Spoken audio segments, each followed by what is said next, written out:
Саламатсыңарбы, балдар, кыздар. Бүгүн бизде орто кылымдар тарыхы.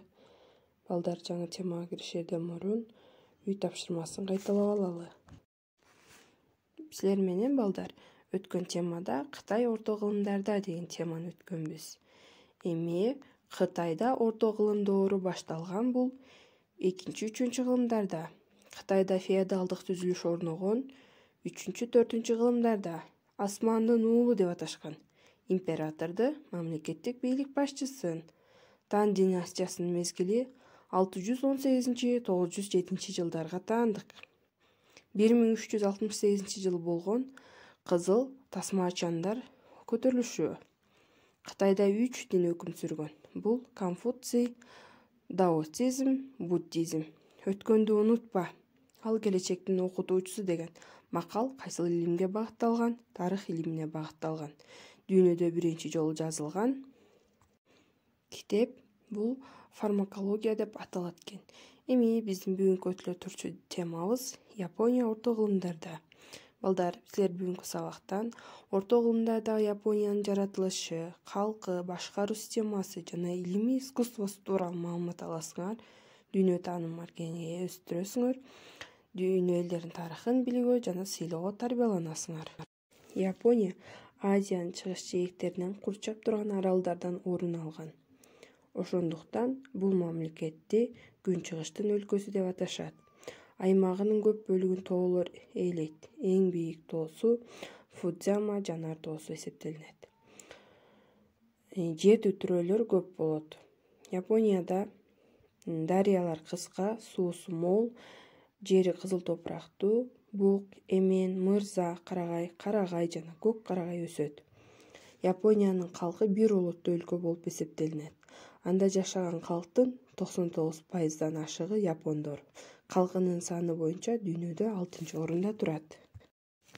Японияда 3-кылымда Уру союзу Ямато түзүлүп, акырындап феодалдык мамлекетке айланган. Яматонун ички саясаты өлкөнү бир бийликке баш ийдирип, аны бириктирүү болгон. 17 статьядан турган мыйзамдар жыйнагын принц Сетоку Тайси 604-жылы түзгөн. Аталган мыйзамдар жыйнагы өлкөнү башкарууда маанилүү ролду ойногон. Япония Корея жарым аралындагы өлкөлөр жана Кытай мамлекети менен байланышкан. 552-жылы Японияга Будда дини киргизилген. 7-кылымдын ортосунда феодалдык эзи күчөп, 11-кылымда аскердик феодалдык башкаруу системасы түзүлгөн. Японияда орто кылымда бийликтин башында аристократтар, согуштук дворяндар жана дин кызматкерлеринин башчылары турган. Андан кийин карапайым элдер, дыйкандар, кол өнөрчүлөр жана соодагерлер болушкан. Ал эми балдар, самурайлар майда ак сөөктөрдүн аскердик феодалдык катмары болгон. Алар Минамото сегунатынын мезгилинде өзүнчө бөлүнө баштап, Токугава сегунаты башкарган кезде калыптанган. Самурайлар өз алдынча 3-кө бөлүнгөн. Биринчи, борбордук бийлик үчүн күрөштө Токугава сегунатына жардам бергендер. Экинчи, Токугава сегунатына каршы болгондор. Ал эми үчүнчүлөр катардагы самурай дружниктер болуп эсептелген. Феодалдык Японияда сегундардын же болбосо кол башчылар өкмөтү. Сегундук өкмөт 1192 жылдан 1866 жылга чейин бийлик жүргүзгөн. Феодалдар сегундукту дыйкандардын көтөрүлүштөрүн басууга жана буржуазияга каршы күрөшүү үчүн пайдаланышкан. Андан тышкары алар экономикасы начар князьдыктарды көзөмөлдөп турган. 1192-жылы Япониянын жогорку башкаруу бийлигин сегундук бийлик титулу менен Минамото Эритома башкарган. Камакур шаары биринчи сегунаттын борбор шаары болгон. Минамото сегунаты 1335-жылга чейин бийлик жүргүзгөн. Бул мезгилде Япониянын шаарлары өсүп, кол өнөрчүлүгү жана соодасы өнүккөн. 1335-жылдан 1573-жылга чейин Японияда 2 Асикага сегунаты бийлик жүргүзгөн. Асикаганын бийлиги көпкө созулган эмес, бирок Асикаганын башкаруу мезгилинде борбордук башкаруу бийлик чыңдалган. Дыйканчылыктан кол өнөрчүлүк бөлүнүп чыккан. Кол өнөрчүлүк цехтери пайда болгон. Кол өнөрчүлүктүн өнүгүүсүнүн негизинде соода өнүккөн, акча системасы киргизиле баштаган.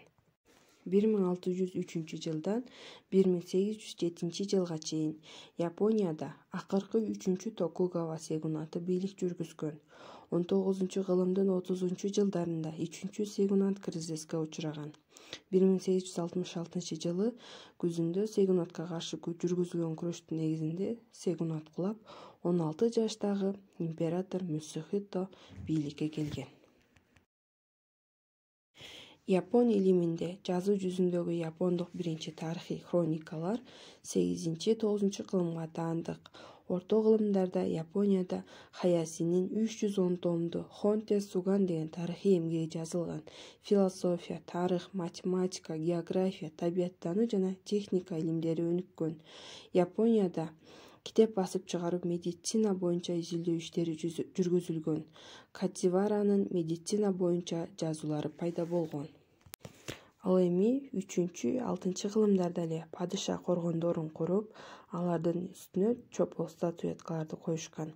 Кытайдын таасиринде храмдар жана имараттар курулган. Ямото мектебинин улуттук живописи гүлдөгөн. Живописчилер Япония элинин турмушун ар тараптан чагылдырышкан. Эми балдар сабакты жыйынтыктайлы. Япониядагы эң бийик тоо бул Фудзияма тоосу. Япония улуту боюнча бир улуттуу өлкө. Самурайлар майда ак сөөктөрдүн аскердик феодалдык катмары, сегундар кол башчылар өкмөтү. 1192-1866 жылы бул бийлик жүргүзгөн сегундук өкмөт. 1192 жылы сегундук титул Минамотого тиешелүү болгон. Япониядагы экинчи бийлик Асика сегунунун 1335 жылдан 1573 жылга чейин жүргүзгөн бийлиги болгон. Акыркы бийлик бул Токугава сегунаты 1603 жылдан 1807 жылга чейин башкарган. 1866 жылы император Мусихито бийликке келген. Ямото живописчилер мектеби болгон. Балдар, үй тапшырмага параграф 12-ни окуп, 80-беттеги суроолорго жооп беребиз. Ушуну менен бүгүнкү сабагыбыз оңуна чыкты. Кийинки сабакта жолугушканча саламатта калгыла.